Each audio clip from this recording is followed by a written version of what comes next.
What inspired you to return to work? How long ago, also? Okay, well, I returned to work, or I started graduate school about 8 years ago, and I went back to graduate school to study to be a librarian. I got my master's in library information science, and I was an at-home mom for about 15 years before that. So what inspired me to go back to work was my children were getting older and didn't really need me at home as much, and so I was ready for the next chapter of my life. And I always knew I wanted to return back to work, but I didn't quite know what I wanted to do, and our family was moving around a lot, so we moved about every 2 years, and it was hard for me to, get time, build up a community, and then have time to return back to graduate school. So by the time we actually settled in a community, we settled in Richmond, and my kids were older, and it was time for me to start back. And I actually had an interesting experience at my workout group, SEAL Team PT, and I was running with a woman who was like really small. She's about 90 pounds, and we were running and we were talking, and she said that she had just gotten a divorce and she had always wanted to be a firefighter. And I thought it was so odd because she was like so small. And she had been, I believe, a teacher before she had her children. And so in her divorce, she decided she was going to go back and learn how to be a firefighter. And so for the next year, I watched her go through the firefighting training, and I thought, God, if she can become a firefighter, then what can I do? And I thought about my favorite place in the world has always been a library. And I started talking to librarians. I interviewed librarians at University of Richmond. I interviewed librarians here at St. Christopher's. I interviewed law librarians, and just to find out a little bit more about librarianship. And I thought it sounded pretty cool. And then I started studying for the GRE, and then got into graduate school. So anyway, that was how I got back into work. Yeah. And what was your life and career path after college like? Well, after college, I got a job at Bell South, which is now Verizon, I believe, or AT&T. It's a telecommunications company. I was in Atlanta, and I have a degree in journalism, but learned pretty quickly I'm too much of a people pleaser to be a journalist. So I guess what they say, sold out and got a job in marketing communications at Bell South in Atlanta. And so I did a lot of writing for the division president for his speeches and presentations, and then I did like the internal newsletter for 6,000 employees. And I also helped them, they had never done this before, but really digitize their internal communications in terms of emails to employees. That was kind of new. That was back in the mid-90s. And I also helped them with their interconnectivity order that had been passed down to them by the FCC. So it was really kind of boring stuff, but I was pretty excited to be working downtown Atlanta in the Bell South building right behind the Fox Theater. So it was kind of a fun place to work. But so that was my career path then.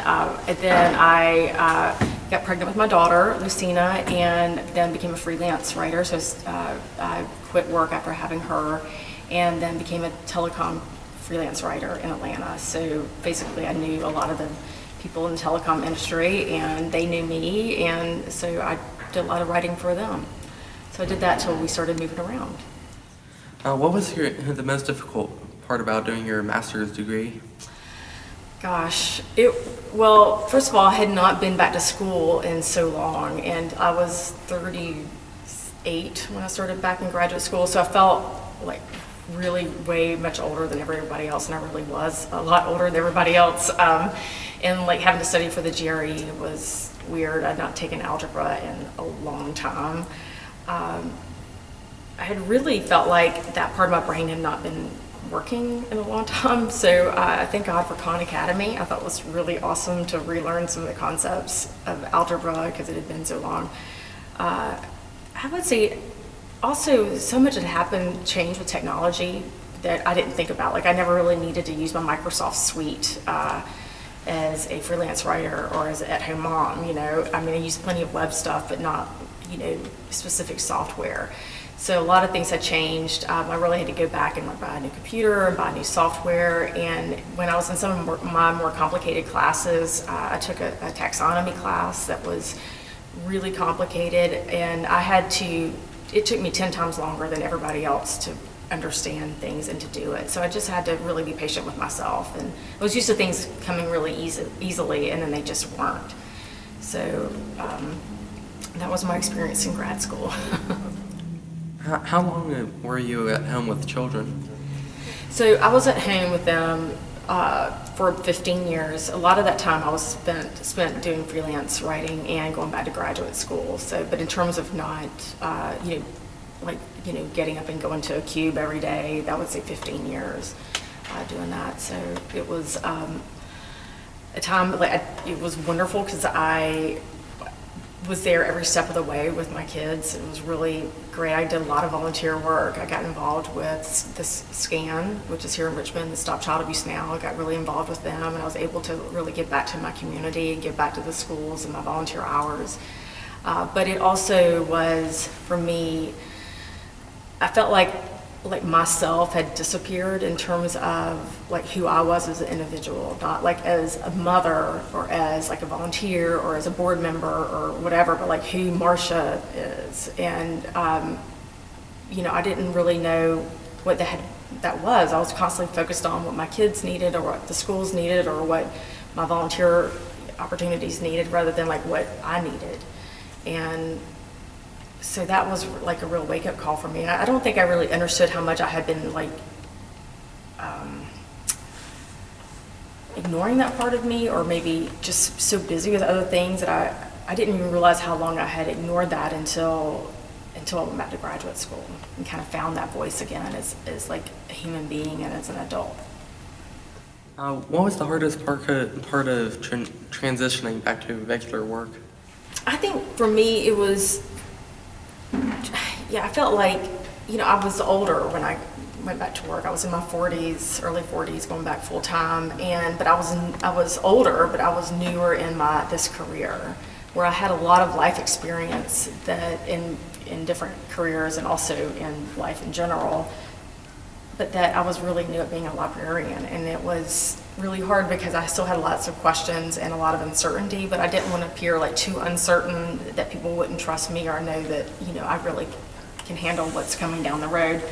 That was definitely a challenge. I also like just watching my peers who worked their whole time through maybe having children. I've seen this with my husband in particular, where he had the 15 years that I was staying at home of becoming a master in his career, and so that he's a master currently at what he does, where I'm still really learning and developing my own like philosophy and my own ideas around librarianship. So I wish I kind of had some of that time back a little bit, because what I do I find like immensely fascinating and interesting, and I am excited to learn more about it and practice it more and get better at it, but I don't know if I'll ever be able to master it before it's time for me to retire, So I kind of wish I had more time with it, because I really do love it. And on a related note, what do you miss most about raising your children?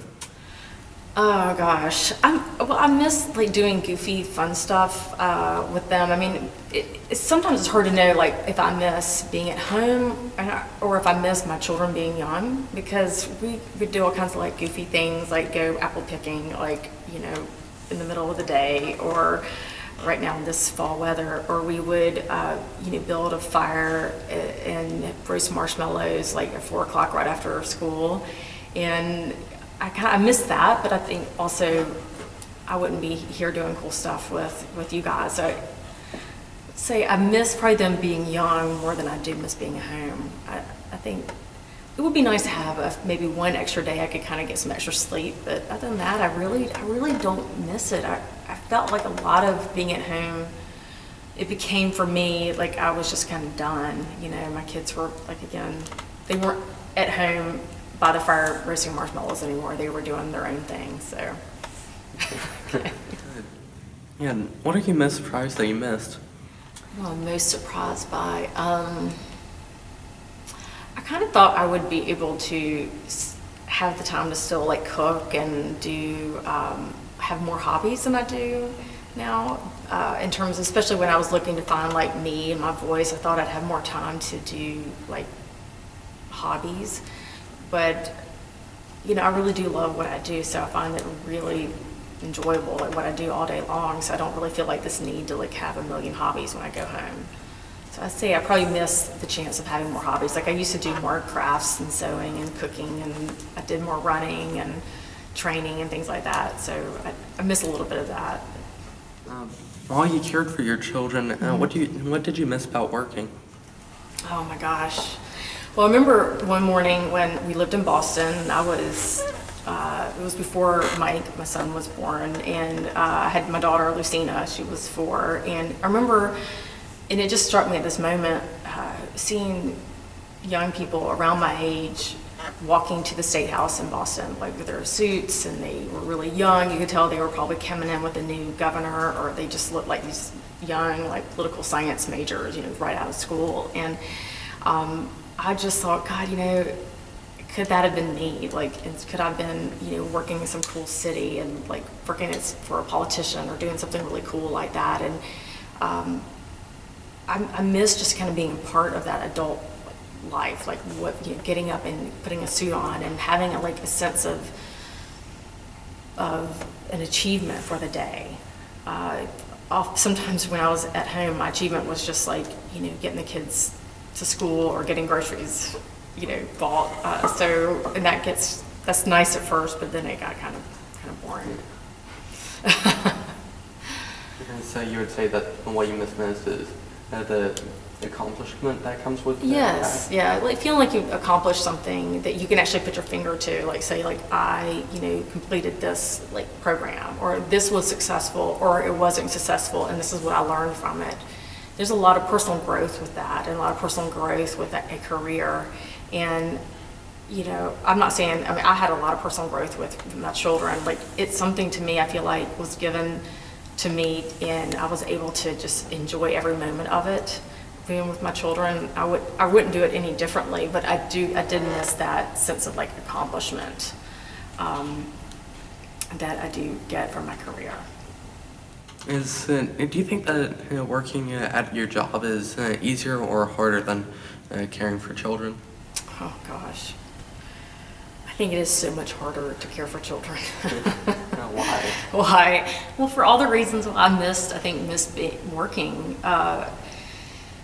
Children are, every child is different. Every one of your children have different temperaments, and you have to be kind of like a psychiatrist and a therapist and a doctor and a social worker all at the same time, and maybe throw in being an accountant too when you're at home mom. And you do feel an awful lot of responsibility, like that what you say or do with your child could be really good for them or could be not good for them, and you don't really know till you have, kind of like when you're at work, you don't know if a program is going to work, right? And if it doesn't work, you figure out what you're going to do to correct it. But when you have a child, something doesn't go right, you're like, gosh, I need to figure out how to do this differently, and it's really hard to make those changes. I think that, again, it's hard to stay. It takes a lot of like planning to stay relevant with when you're at home mom in terms of what's going on in the career path that maybe you were in before. Some people feel like they really need to keep their hands in what's going on so that they can return. I didn't really do that. I just separated completely. So that was hard because I think every day I thought about what would happen if I needed to go back to work right now, and I haven't worked in 5 or 6 years, and I'd have that worry like that. So I don't miss that. That was always kind of a scary thing. Feeling like you don't have the skills anymore, and just, I don't know, I think it's just tough. I think it's really tough to stay at home. And I got a lot of, anywhere I lived, I always felt like people had this assumption that if you're an at-home mom, then you have plenty of time to volunteer and you have plenty of time to do all this stuff for other people. I got all kinds of requests of like, can you let my dog out every day and like not pay you? Like people like wanting you to do favors for them because they thought you had so much time on your hands because you were just an at-home mom. That was really frustrating. Like people who think they know what it's like to be an at-home mom when they've never done it before. So that just infuriated me, because everybody's time is precious. And I think being a caretaker, taking care of your children is just an important job as any other career.